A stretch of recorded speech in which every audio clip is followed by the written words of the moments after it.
السلام علیکم ورحمۃ اللہ تعالی وبرکاتہ۔ الحمد للہ نحمده ونستعینه ونستغفره ونؤمن به ونتوکل علیہ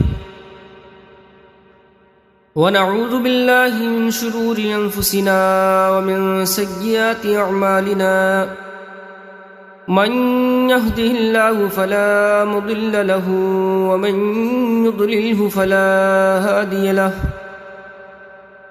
ونشهد أن لا إله إلا الله وحده لا شريك له، ونشهد أن محمدا عبده ورسوله، أما بعد فأعوذ بالله من الشيطان الرجيم، بسم اللہ الرحمن الرحیم۔ یرید اللہ بکم اليسر ولا یرید بکم العسر، آمنت باللہ صدق اللہ العلی العظیم وصدق رسولہ النبی الامین المتین الکریم، ونحن على ذلك لمن الشاہدین والشاکرین، والحمد للہ رب العالمین۔ حضرات محترم، میں نے جو آیت کریمہ تلاوت کرنے کا شرف حاصل کیا، اس کا ترجمہ یہ ہے کہ اللہ تمہارے لیے سہولت چاہتا ہے، وہ تمہارے لیے دشواری نہیں چاہتا۔ میرے بزرگوں اور دوستوں، دین اسلام بہت آسان مذہب ہے۔ خدا جو اپنے بندوں پر ہر ایک سے زیادہ مہربان و رحم کرنے والا ہے، کیا وہ پسند فرما سکتا ہے کہ اپنے بندوں کو کسی سختی و دشواری میں مبتلا کرے؟ اللہ بندوں پر ان کی قوت و طاقت سے زیادہ بوجھ ہرگز نہیں ڈالتا۔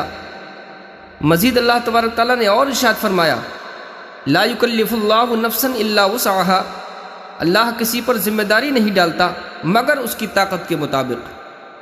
بس اسلام آسان مذہب ہے۔ یہ احکام اسلام کا بوجھ نہیں کہ انسان 5 وقت پابندی سے نماز نہ پڑھے، ہر سال اپنے مال کی زکوٰۃ ادا نہ کرے، روزہ نہ رکھے، حج فرض ہو تو حج نہ کرے۔ ان تمام احکام پر عمل کرنا تو آسان ہے۔ یہ صرف مسلمان کی کمزوری اور لاپرواہی ہے کہ وہ ان کی پابندی نہیں کر پاتا، جس کے لیے اس کو قیامت کے دن جواب دینا ہوگا۔ روزہ انسان کی طاقت و قوت کے عین مطابق ہے۔ اس میں کس قدر آسانی ہے۔ سال میں 1 مہینہ تم اس کے حکم کے مطابق اپنے کھانے پینے اور نفس کی خواہش پوری کرنے کی اوقات بدل دو، وہ بھی 24 گھنٹے کے لیے نہیں بلکہ صرف صبح صادق سے غروب آفتاب تک کے لیے۔ ساری رات کھا سکتے ہو، کوئی پابندی نہیں، اور یہ پابندی بھی ان لوگوں کے لیے جنہیں کوئی مجبوری نہ ہو، اور اگر مجبوری ہو تو اس مہینے کے علاوہ دوسرے دنوں میں ادا کر لو۔ اللہ تبارک تعالیٰ قرآن پاک میں ارشاد فرماتا ہے، فَمَنْ كَانَ مِنْكُمْ مَرِيضًا أَوْ عَلَى سَفَرٍ فَعِدَّةٌ مِّنْ أَيَّامٍ أُخَرَ وَعَلَى الَّذِينَ يُطِيقُونَهُ فِدْيَةٌ طَعَامُ مِسْكِينٍ۔ پھر جو تم میں سے بیمار ہو یا سفر میں ہو تو اتنے روزے دوسرے دنوں میں رکھ لے، اور جو لوگ اسے بہت مشکل سے ادا کر سکیں اس کے ذمے فدیہ ہے، یعنی 1 مسکین کا کھانا۔ شریعت کے مطابق مجبوریت 3 ہی ہو سکتی ہیں: بیماری، سفر، قوت نہ ہونا۔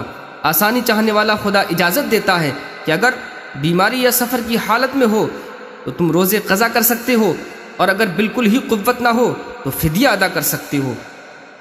مریض کو روزہ قضا کرنے کی اجازت دی گئی ہے، لیکن مرض ایسا ہو کہ روزے کی وجہ سے جس کے بڑھنے کا خطرہ ہو، یا مریض کے ہلاک ہو جانے کا خطرہ ہو، یا اس کی وجہ سے روزہ برداشت نہ کیا جا سکتا ہو، معمولی مرض کو روزہ چھوڑنے کا بہانہ بنا لینا سخت گناہ ہے۔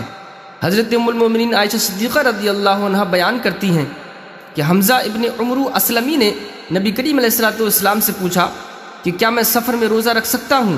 یہ سوال انہوں نے اس لیے کیا تھا کہ وہ بہت روزے رکھا کرتے تھے۔ تو نبی کریم علیہ السلام نے ارشاد فرمایا، اگر چاہو روزہ رکھو اور چاہو تو افطار کر لو۔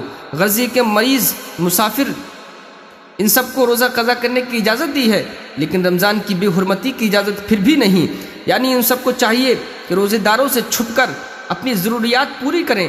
فدیہ دینے کی اجازت ایسے بوڑھے مرد و عورت کے لیے ہے جس کے لیے روزہ رکھنا بالکل ہی دشوار ہو، یا ایسے مریض کے لیے ہے جو ہمیشہ ہی بیمار رہتا ہو، یا اس کا کوئی ایسا مرض ہو جو روزے ہی کی وجہ سے بڑھتا ہو۔ حضرات محترم، قابل غور بات ہے کہ اگر زندگی میں کسی وقت بھی ان میں روزہ رکھنے کی قوت پیدا ہو جائے تو انہیں روزہ قضا کرنا لازمی ہوگا، تو ان کا دیا ہوا فدیہ یہ صدقہ بن جائے گا جن کا ثواب ان کو ملے گا۔ فدیہ بلا عذر روزہ چھوڑنے کا ذریعہ نہیں ہے۔ ایک روزے کا فدیہ کسی غریب کو دونوں وقت کھانا کھلانا ہے یا اتنی رقم ادا کرنا جس سے ایک غریب 2 وقت کا کھانا خرید سکے۔ غریب کو ایسا ہی کھانا کھلانا چاہیے جیسا خود کھاتا ہو۔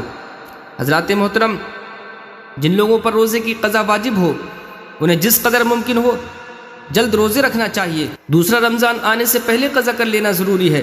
جو شخص مر گیا اور اس پر روزے قضا تھے تو اس کے مال کے 1/3 حصے سے اس کے روزوں کا فدیہ ادا کر دیا جائے، اور اگر فدیے کے لیے 1/3 حصہ کافی نہ ہو تو اس کے وارث اس پر احسان کریں اور اپنے حصے سے فدیہ پورا کر دیں، اور اگر ایسے شخص نے مال نہ چھوڑا ہو تو اس کے عزیز و اقارب کو بھلائی کرنا اور اس کا فدیہ ادا کر دینا چاہیے۔ حضرات محترم، مزید من مسائل، ان تمام مسائل سے آپ نے اندازہ کیا کہ ہمارا رب ہمارے لیے کس قدر آسانی چاہتا ہے۔ اس کے اس فضل کے باوجود بھی ہم اگر اس کے احکام سے منہ موڑیں یا اس کی اطاعت میں مکر و فریب کریں تو یہ یقیناً ہماری بڑی بد نصیبی ہے۔ یقیناً اللہ بندوں پر ظلم نہیں کرتا۔ وَمَا اللَّهُ يُرِيدُ ظُلْمًا لِلْعِبَادِ، اور اللہ نہیں چاہتا کہ بندوں پر ظلم کریں۔ وَمَا يُبَدَّلُ الْقَوْلُ لَدَيَّ وَمَا أَنَا بِظَلَّامٍ لِلْعَبِيدِ، میرے یہاں حکم بدلا نہیں جاتا اور نہ میں اپنے بندوں پر ظلم کرتا ہوں، بلکہ انسان خود ہی اپنے اوپر ظلم کرتا ہے۔ وَمَا ظَلَمْنَاهُمْ وَلَكِنْ كَانُوا هُمُ الظَّالِمِينَ، اور ہم نے ان پر کوئی ظلم نہیں کیا لیکن وہ خود ہی اپنی جانوں پر ظلم کرنے والے ہیں۔ اللہ تبارک تعالیٰ نے قرآن پاک میں ارشاد فرما دیا ہے، ملاحظہ فرمایا آپ نے، خدا کی نافرمانی کی وجہ سے جب ہم پر خدا کا عذاب آتا ہے تو ہم چیخ اٹھتے ہیں، کاش پہلے ہی سے اس حقیقت کو تسلیم کر لیں کہ خدا تو رحیم و کریم ہے، وہ کب اپنے بندوں پر ظلم فرمائے گا۔